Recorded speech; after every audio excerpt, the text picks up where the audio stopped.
good afternoon or evening, depending on what side of the pond you're on, and welcome to an extra special episode of Across the Pitch. My name is Phil Kennedy, and I'm joined by Tony Robinson today as we have Accrington Stanley's Ozzie Zanzala on the line with us.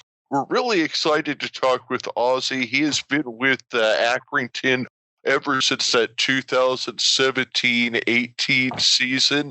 He came over originally from Derby County and now in his third season with Accrington. Welcome to the show, Ozzie. Hello, you're right, okay. Nice to meet you guys. It's our pleasure to have you on the show, Ozzie. We're looking forward to having a nice chat and learning all about your life and plans for the future. Yes, no, pleasure. I'm looking forward to it. Should be a good interview. Looking forward to obviously sharing my life as a journey and my football career. Yeah, absolutely. Now, you were originally born in the Republic of Congo, and then your family came over to England. So you were 8 years old when you came over, and then what was it like to move to England that early in your life, and tell us a little bit about that story. I mean, we moved for quite a lot of reasons. One is to just to get a different life, because from Congo, where I was born, we moved to Austria before that. We lived for 5 years as a whole family, and it was a great place to live at, and we made loads of friends there, and we still got family and relatives there. We started off obviously, in Congo where we was born, and we left there due to a civil war which happened at the age of 2, which changed quite a lot of things, as you could imagine, our lives and our livelihood, and then moving to Austria after that for living there for 5 years. Obviously experiencing a different culture, different lifestyle, which was a great thing. Also, adapting to the environment as well. Also, working with different people at schools, and then coming here at eight years old and kind of starting my football career properly at the age of 8. Playing, kicking around the park, and then being spotted by my coach and when I was younger, and then from there, my career kind of just started, really. I wanted to just ask you, talk about the time in Austria as well, because I also found out you have 3 brothers as well, right? Are they older, younger? Or what's the age difference with you and your brothers? Yeah, so they're all older. There's one who's 2 years older, there's one who's 3 years older, and the other one is 4 years older. So quite a good gap difference. But we all very close, and we're proud to obviously be where we are as a family and as individuals to what we achieved in life so far with what we've came through in life and the obstacles which we face. But we've still got a long way to go in our journey. Yeah, you obviously at that age when you left the Congo, you wouldn't have any recollections. So your earliest recollections would be in Austria. Is that where you started to discover football, or is it through your brothers, or how did you come on to football? I think it's one of them things where a lot of boys, or majority of boys, like to just kick around with their mates or family members. If you've got brothers or sisters or parents, so we started off in Austria, just knocking around football with my brothers, because we are very close, so we just playing, but nothing very serious, nothing like academy like that in Austria anyway. It was just more of just playing around with each other and just kind of enjoying it, and just living the best at the moment, at the time, and just enjoying football as it was, but never really thought of taking it as serious as possibly from when I came to England, because more doors opened in England rather than Austria for myself anyway. And when you were you moved into the Derby area, I read an article where it said that you were scouted by a gentleman by the name of Andrew, who you give a lot of credit to, worked with you and taught you a lot about life and the game. and that you were still in touch, and that was back in 2016. Do you still keep in contact with Andrew, and how big of an influence was he? Yeah, I mean, Andrew's been a massive influence to myself, my family, to my friends. He's played a massive part to my life, and he still does to this day. He's a great person. You know, he's got a lovely family. He's got a great wife and lovely kids. He's played a massive part in my life from when I was young, where, you know, he's the one who spotted me playing around the park, just kicking a ball by myself or with a few friends. And then, you know, he came and spoke to me and just kind of gave me hope really in life, in terms of in my career, in what I always wanted to do. It was to become a professional footballer and help people, either means back home in Africa or change the world in how people view other people, or share my story to the world from where I've come from to where I am today or where I will be. That you should never give up and to keep going. And, you know, from there, really spotting me and training me on a daily basis, on a regular basis, you know, every day, every week, you know, worked very hard to help me progress my skills, my technique, because I was very a rough sketch, you know, of a footballer, really, of just a raw talent. And he's helped me massively to improve my techniques and my skills and my play, in who I am today as a footballer today. Obviously, credit to himself and the hours we've put in together and the sacrifices he's made for myself. It's played a massive part, and I still keep in contact with him to this day. You know, we still meet up and catch up, and he helps me wherever, you know, I need him to help me. But he's a privilege to my life and to my family, especially for someone like himself who I've never met from the start, and to make such a great, you know, bond as a family and, you know, as a personal level is magnificent. Wow. Now, speaking of your training as a footballer and advancing, one of the things that Ross Sykes had told us was that because John Coleman and Jimmy Bell were strikers in their playing career, that they really worked closely with the strikers. So I imagine that John Coleman and Jimmy Bell have really impacted your career since you've come to Accrington also. Yes, they have massively. You know, from when I came to Accrington from Derby on loan the first time, when we was in League Two, obviously we've got promoted to League Two. We won, you know, we was League Two champions, which played a massive part to my career anyway, because not many people win a league. And to come to Accrington at the time and to have met, you know, the manager John Coleman and, you know, assistant manager Jimmy Bell and the rest of the staff, John Doolan. It was a privilege because I went in and I was so welcomed. I've met some great fellas, some great teammates, and it was just like walking into a home, you know, where you was welcomed, and I enjoyed it. And straight away I just made that bond with the managers and the staff, you know, and the chairman himself, and they work very closely with me, and they always have done. And I appreciate them massively for helping me build my game and giving me confidence in, you know, what I am able to do, and working with me every day. I couldn't thank him enough. I think, Phil, it's time for your interview question. Well, actually, it was actually a perfect time where you had said something in there about Accrington being a home, and that actually brings to a part of our show where Peter Latham, who of course is the chairman of the official Accrington Stanley Supporters Club and is the one that arranges these interviews, he always sends me over a few questions for me to ask during the show.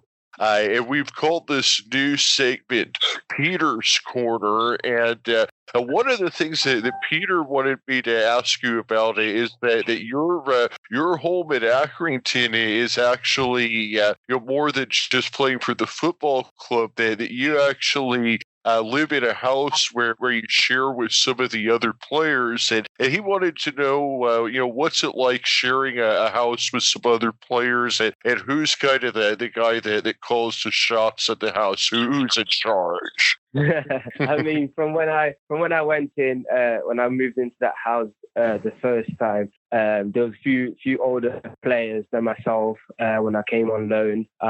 There was a player downstairs who really, well, there was a few to be fair, because they was older and, they had a few responsibilities which the manager has given them to look after the house and stuff, which obviously was necessary when you've got loads of people living in one household. But I would say just because of me being there for a long time and the manager has, known for me to be there for more than, a year or so for the new players to come in, that I was more of the responsible one for him to trust to take responsibility if anything goes wrong, or to look after the house and just obviously set a few rules for the house just to keep it, good, etc. But, we all adults, it's a good household and great players which I'm sharing the house with. Yeah, it's good experience. There's few characters of, which are there, which I share the house with, and it's great experience. And experience like this, will live with you, for a long time, and you make great friends, which you always remember. Yeah, I think that it really gives you a chance to bond with your teammates outside of the pitch, and then it ends up helping you out to have a better communication with each other when you are playing together. And then also, like you said, you've kind of been able to go from being the new guy in the house to being one of the guys in charge now, and that's got to be a lot of fun for you. Is there any hazing or anything that you do to the new guys? I mean, do you make the new guys do all your laundry the first week in the house or anything like that?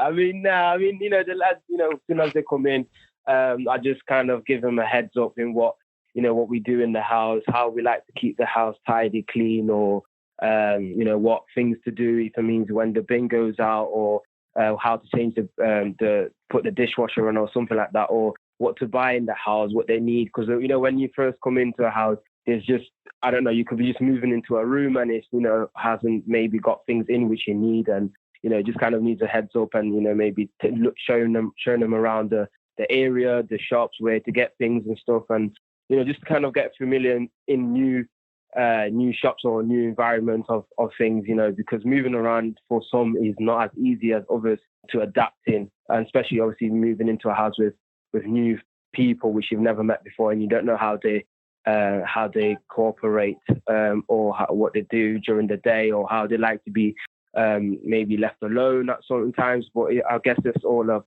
personal skills and characters of getting to know each other. But I live with a great bunch of lads, and we always have a laugh and a joke, and we always get together, and we share great moments together. We've talked to quite a few of the other guys on the team, and they are all a great bunch. I mean, that's what we love about Accrington Stanley so much, is that every player that we talk to is just a great person. And I think that goes back to John Coleman and his personal level of meeting with players in person and getting to know a player's character. And I know that this is the question that Tony was wanting me to ask you about earlier, is where was your first meeting with John Coleman? Because we know that John Coleman will sometimes meet guys at like a McDonald's or a Starbucks. Did you get anything like that, or does John owe you a coffee? With myself, the first I've met John first time was at the training ground at Accrington, and the first season when I did go to Accrington, when we was winning games, he did take us to McDonald's, and it was a treat. Obviously as a professional footballer, we do have strict diets and rules what to apply in our bodies to give us the best fuel to be able to obviously take it to the game and perform to the best as we can. But I guess he obviously knew that once working hard and putting it all for the team for 90 minutes, I guess the treat was to go to McDonald's or maybe grab something on the way back from a long journey or something. But the players appreciated it, and I appreciated the managers decision in that, and no one questioned it. And of course, we was all happy with how things was going on. And I guess every team is different, every manager is different, but that was an experience as well itself. After winning a game, we all knew what time it was. Either we were stopping off at Morrison's or we were stopping off at McDonald's or something. But we made great memories, and of course, with that was one of the biggest ones. Was winning the league, of course. Of course, with you living in Accrington, you're obviously get out and about in the area. Do you get recognized on the streets, and do people do they bother you, or do they ask for an autograph, or how are the people treating you when you go out and about? They're great. When we do go out, it means we just go to a local shop. There's few faces which people which look and think, oh, I recognize that player, or I recognize that person. And some of us do get approached at times, and we just get asked, if it means how did you get on at the weekend, or who you got next weekend, or can I get a picture or autograph, or how are you keeping, or how are you? And it's just nice to get from from the fans and from the area itself. People that care about the team and know the players. It's a good sign. That for Accrington itself. So it's a good place to be at. And, there's great people which live there, and they all just want one thing, for us to do well and to keep pushing as a team, as a club, as a town. And we all want one thing, which is great to see from the fans itself. Yeah, I think when you're playing on a Saturday afternoon and then they see you around town, the one thing that the fans, especially of Accrington, they respect the effort that the person puts in on a Saturday afternoon. They can see the fight for the badge kind of thing. So once you do you get that feedback from the fans that you can feel that they're pushing you on a Saturday afternoon? Yes, 100%. The fans are great. We get loads of fans which come and watch us play. If it means a Saturday afternoon or a Tuesday night, if it's a away game, we try to get as much as possible, and they always come and show support and love to the players. Even when the going gets tough, if we're not playing as well or we're losing, they're behind us and they're supporting and they make as much noise as they can. And it's good to see, for such a town like Accrington and a club as Accrington, we appreciate that, especially when we're playing and we look up and the fans, are cheering us on, keeping us going, keeping the momentum and the belief going, really. It comes from the fans and the players. Obviously, we've got a responsibility to take that onto the pitch and to perform to the best that we can, not just for ourselves, but to show the supporters that, yes, we can put on a great show for you guys to come and watch us every Saturday or Tuesday night, wherever it is, home or away. You appreciate you coming to support us. And with that, obviously, we can't thank him enough as the supporters, who travel as well. And, those who've got season tickets especially. Now, one of the things that I've been really impressed about your game, and this is something that I've told the other guys on the show several times, is I think that you're kind of like John Coleman's need a late goal. You're the guy that he's calling on. And I really think that it does take a special skill level to be able to come into a game when you haven't been into the flow of the game, to be able to come in that 70th minute and be able to be an impact player.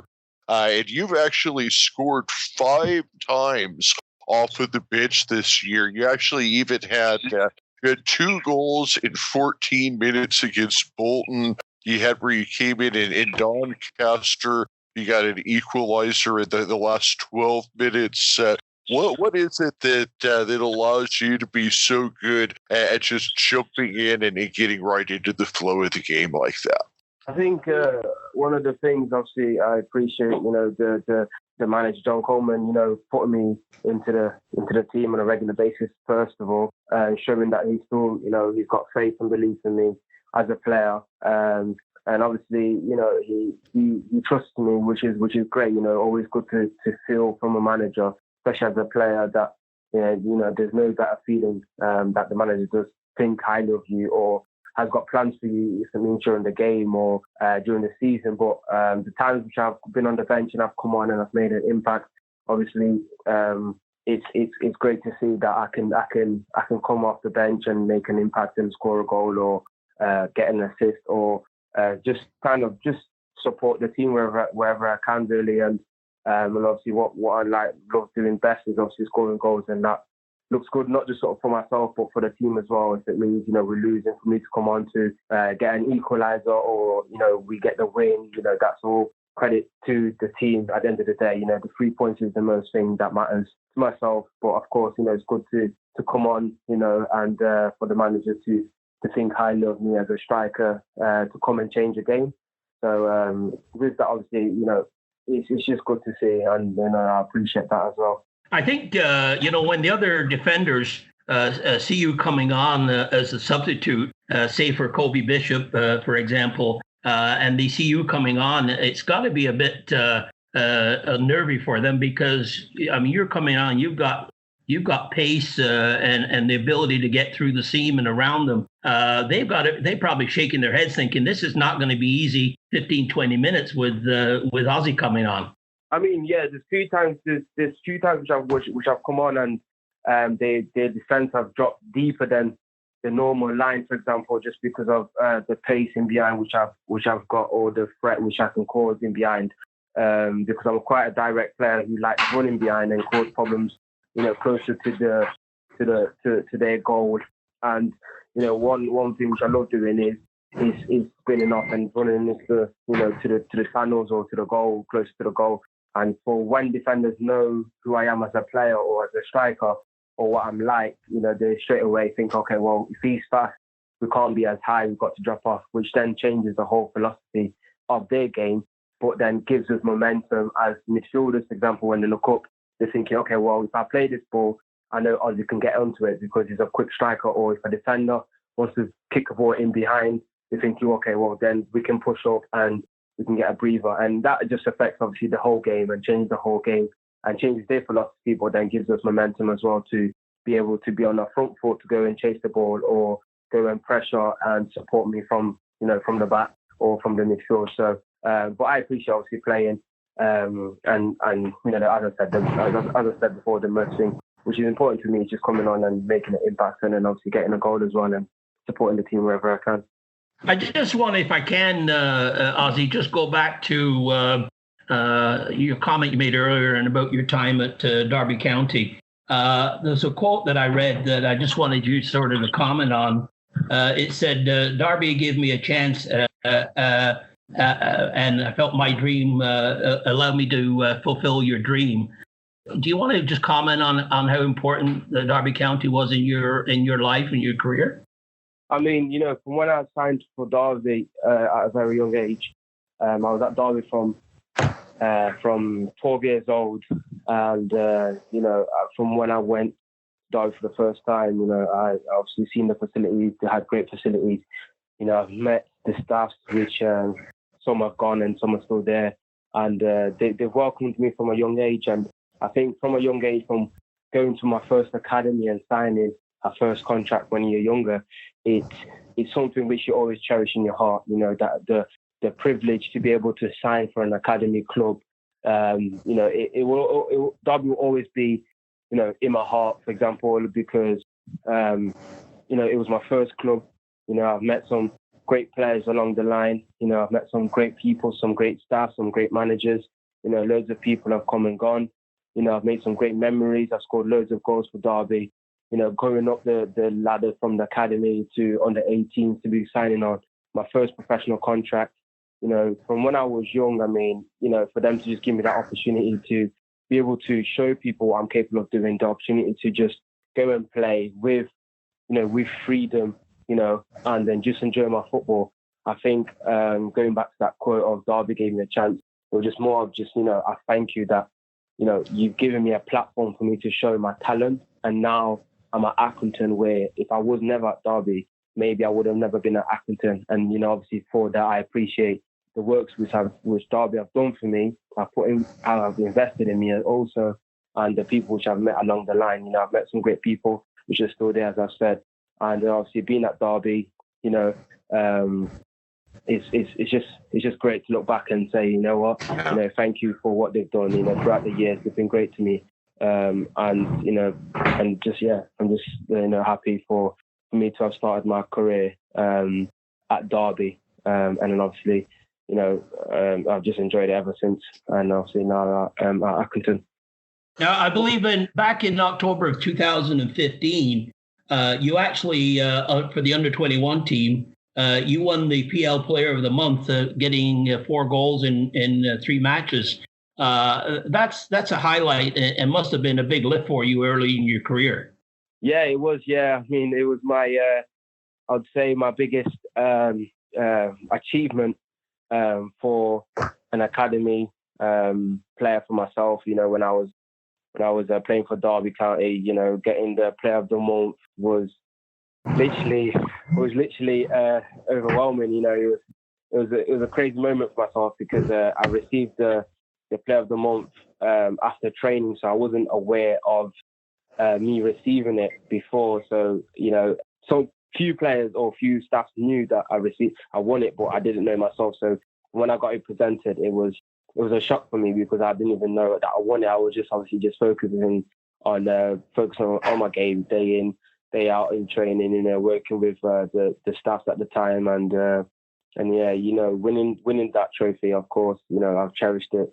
It's in my cabinet, and I look at it now, and I'm just like, wow. I'm thankful to have played with the bunch of players which I played with at the time, and without them, of course, I wouldn't have won the trophy, and all that hard work which I put in, of course, it's paid off, in that month or that season, of us winning that league as well, for Derby as well. So I've got some great moments at Derby as well. So it's been a good time, good start of my career at Derby, 100%.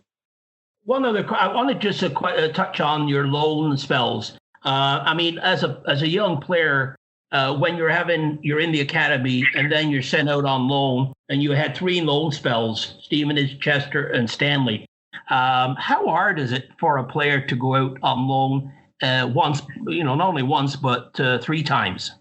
I think it's very important, especially for a young player growing up, trying to learn the game as much as they can, and try new things, and kind of find their own feet, really.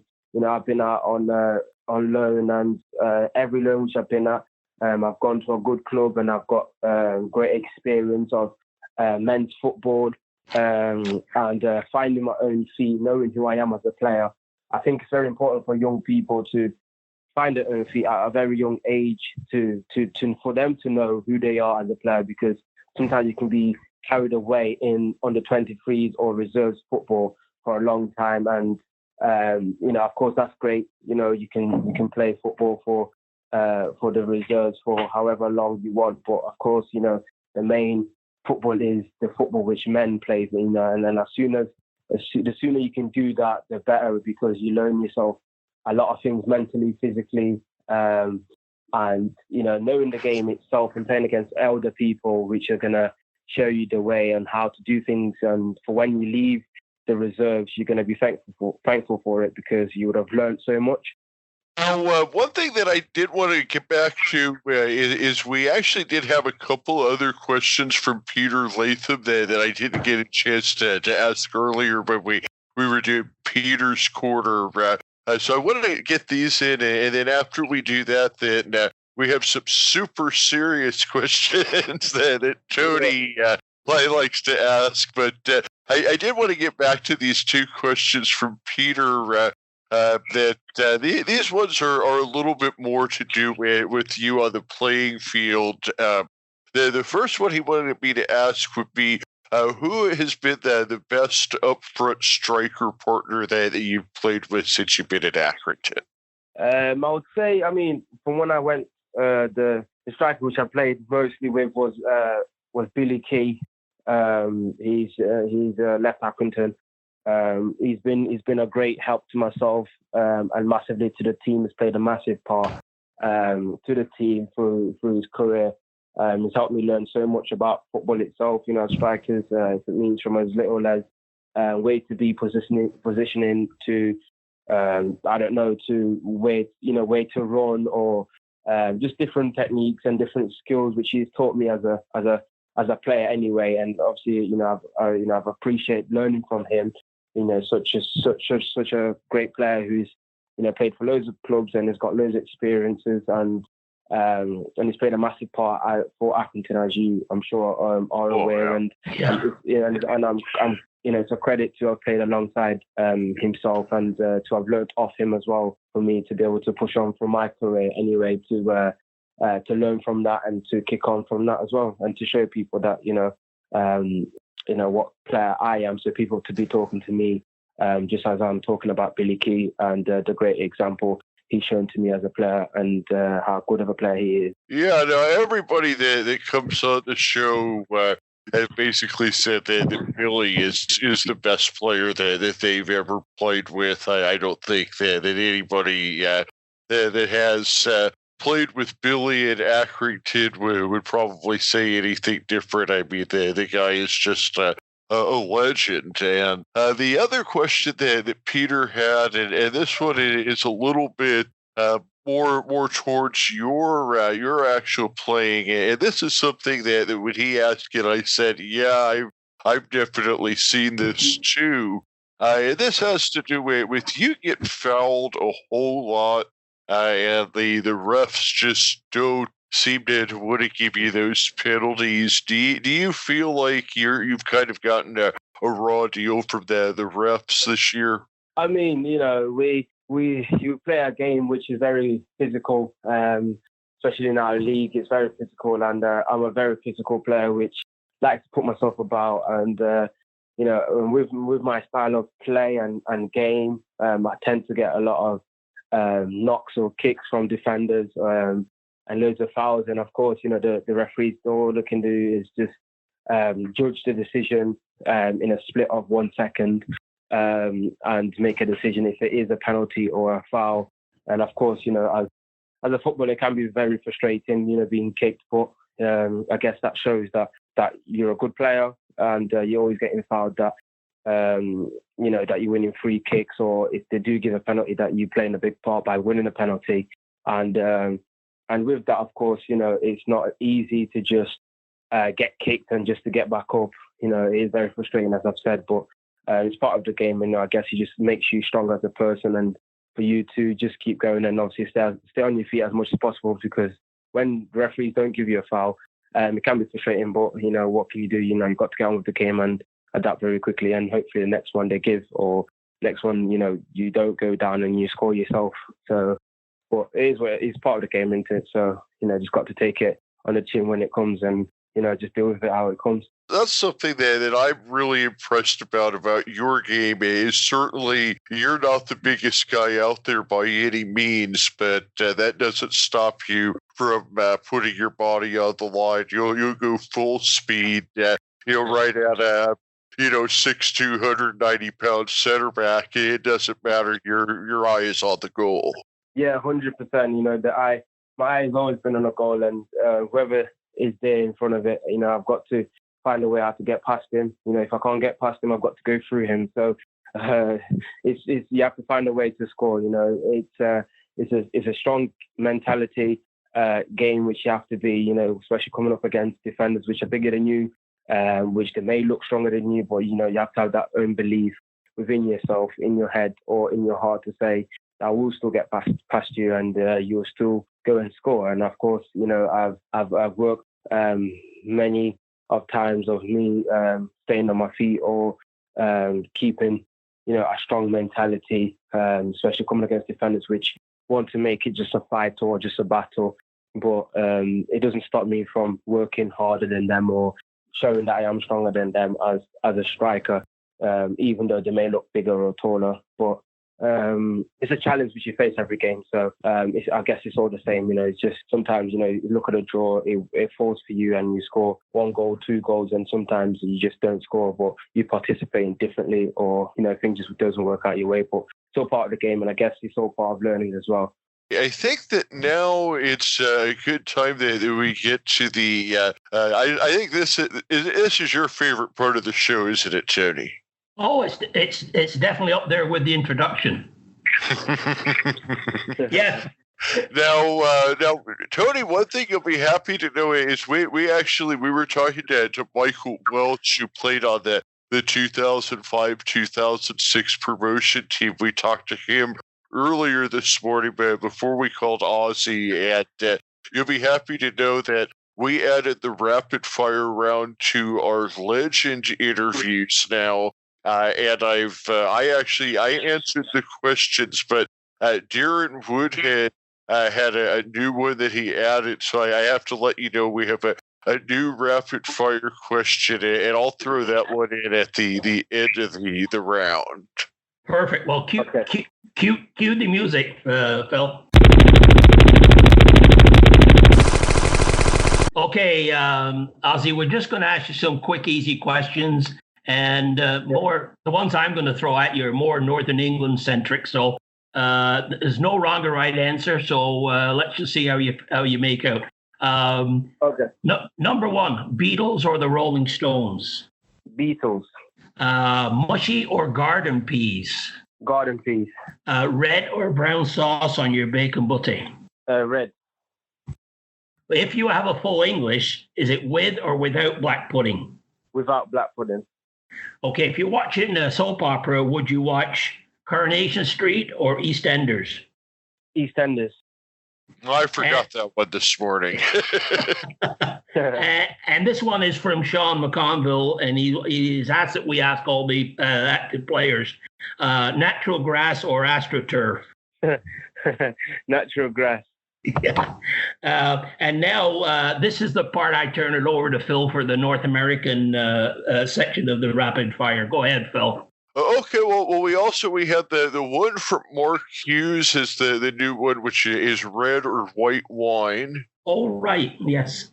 So do you like wine, Ozzie? Red or white wine? I don't drink wine, but I don't know which one's better. Okay, beer? No beer. No beer. All right. Then we have a new one, and this one was from Garrett Woodhead, and you might not even be old enough to know this one.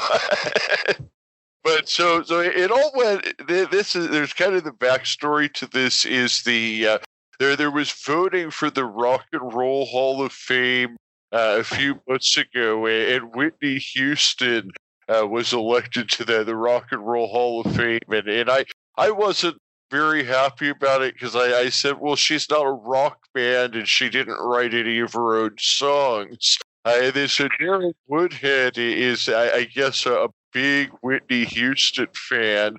And said, well, that song from The Bodyguard, you probably maybe have heard that one before. Okay. So I said, well, Whitney didn't even write that song. It was Dolly Parton. So now Darren Woodhead's question is do you prefer Whitney Houston or Dolly Parton? Whitney Houston. Whitney Houston. And then we've got the other North American ones here. So the Tony is originally from Accrington. He lives in Toronto, Canada now. They have a dish that's famous in Canada called poutine, which is chips, gravy, and cheese curds. He thinks it would be a big hit in Lancashire. Is this something you'd like to eat? Yes, that sounds good. I definitely wouldn't turn that down. All right. And then what about here in Phoenix, Arizona, which is where I'm at? We have pepperoni pizza. We like to put jalapeno peppers on it. We like everything hot and spicy. Would you like jalapeno peppers on your pepperoni pizza? I'm not really a big fan of hot and spicy food, but I'll give it a go. Good man. It's good stuff. Darren actually apparently is the only man in Lancashire with a jalapeno stockpile, so you might need to hit him up. And then our one last music question is everybody was kind of throwing in their favorite ones, and I'm not a Whitney or Dolly person at all, really. I wanted to know Oasis or Blur. Oasis. I think everybody so far, except for our Australian friend that used to live in London, Aaron Ayres, he says Blur. Everybody else thinks Oasis. Aaron, you're just wrong about this one. I think I think we should change the title for that section now to Almost Rapid Questions. Yeah, we're starting to get a lot of them. Did we get through all of them now, Tony? I think so. And we've kind of had where we ask people if they want to add one in, like Sean McConville added the AstroTurf one, and Mark Hughes the wine one. Did you have anything that you wanted to add in for us to ask the future guest, Ozzie? Not which I can think of on top of my head. All right. Well, if you think of one, you can shoot us a message on Twitter, and we'll get it in for future episodes. Phil, I got a question from one of our listeners, and that I thought I'd throw in right now, and he's actually a season ticket holder. Is a gentleman by the name of David Davis out of Nottingham, and I think Ozzie, he actually sponsored your strip the first year you arrived at Accrington. So I think you probably met this gentleman, but he wanted to ask, do you think you will be able to stay with the club in the near future? I mean, I can't close the door. I mean, you just got to. It's one of them ones where I've just got to see what the manager wants me to do from end of the season. With what's going on, just got to wait for when we get back to football and see what the club wants me to do and whatever's best. But it's a good club for which I've obviously been at for a long time, and I'm not too sure where my future holds. But as I said, from when I start speaking back with the manager when we get back, it's definitely a conversation which we'll have, which we'll obviously sit down and see where it's best to go.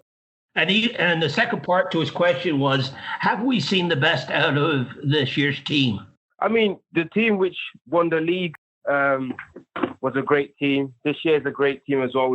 It's quite different. We've got a lot of inexperience, if you want to call it that, with age. The age difference has been massively different to the season before. But we've got loads of bunch of great players which have come together, if it means on loan or those which have been left from their adult club, and we've made a great team from that, and we've got a great team bonding. But obviously with the season being on pause at the moment, it's very difficult for us because we wanted obviously to kick on the end of the season flying, of course, and changing from where we were in the table to obviously climbing the table as much as we can. But we've got a good team, we've got a good bunch of lads, and we can only do the best we can, and obviously keep pushing every day in training and in games. And one thing that while we're talking about David Davis, because this is something that I have forgotten to mention on the show several times, is like Tony mentioned, not only does he drive a long distance from Nottingham to the Wham Stadium, he's also a major donor in the Memorial Garden Project, and that, from what I understand, that project may not have even happened without the contributions of David. So thank you so much to David Davis. He is just one of the guys that we talk about. That's one of the unsung heroes in the Accrington community that doesn't ever get nearly the recognition that he deserves. Well said. No, I appreciate it. Well said, Phil. Yep, me too. Now, Tony, did you have any other questions there that you had written down that we hadn't asked Ozzie so far yet? Yeah, I think I just wanted to touch on. I think we talked about the strength of Ozzie, what he brings to the team. Is there any area of the game, Ozzie, that you think you need to work on or you want to work on? There's loads of obviously areas which I need to work on. Of course, I'm not a finished article. There's areas such as maybe which I can work on, where my back's against the goal, or from deeper play, or from receiving, maybe from deeper positions, off midfielders or defenders. And always, you can always improve your strengths in dribbling, in scoring, in positioning, where to receive the ball, or areas where you can attack the ball to score, and runs in behind. I mean, there's loads of things I can list. Hence why obviously I'm still a young player. Still learning the game and learning my trade and getting better. Obviously, where I can in all areas, but. I've got a long way to go, and I've still got a lot more to learn and to bring into my game. And at this moment of time, of course, I'm not a finished article. So, but I'm willing to learn, and of course, I'm willing to work hard for it, and be the best I can be as a player. To show people obviously the best who I am as a player. But yeah, I mean, I definitely believe that there's more to come in me. Obviously the sooner the better, but. It's a work in progress. Well, I think like any player that comes to Accrington and plays under John Coleman, that you're always going to see improvement from year to year. Everybody just seems to get better when they come to Accrington, and that's what we're seeing from you.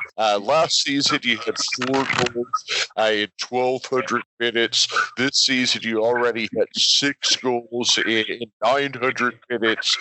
You actually averaged 0.59 goals, so almost 2/3 of a goal per 90 minutes this year. So I think that we're just going to see you continue to get better and better, and I think that a 10-goal season is something that we definitely see in your future soon. Yeah, 100%. I 100% agree on that. From when I came, I would definitely say that I've improved as a player. I've improved physically, technically, mentally. I've improved. And all round game has improved massively. As I've said, from when I first came, there's the system manager Jimmy Bell and the other staff and John Coleman. I've worked very hard with myself to the players who I am at this moment in time and the player who I will be become. I'm sure it will take time, but things are looking to get together now. And form my all round play and. I've improved in that in goals, scoring more goals than I have last season already, and playing more minutes or being more of an impact this season. With my all round play, and I felt better for it. And of course, you can only go onwards and upwards. So I'm grateful for that, and I'm happy, and I'm looking forward to obviously what is going to come in the future. Yeah, that's the thing that I've seen this season is in basketball, they have what's called a sixth man, and in basketball, the term sixth man refers to the first guy that the coach brings in off the bench, and I feel like you've kind of become that sixth man, if you will, or 12th man for football, where you're the first guy that John Coleman's looking to bring in off the bench when he needs a goal. And I think that, like we've talked about earlier, you've delivered that goal off the bench 5 times this year. And I think that what we really look forward to in the future is seeing you continue to play with Accrington and continue to play more minutes and have a long career. And there's definitely a bright future for you, because I just see every year that I've watched you play, I see you coming in to be a better and better player, and I know that you're going to be a starting striker every week here in this league very soon.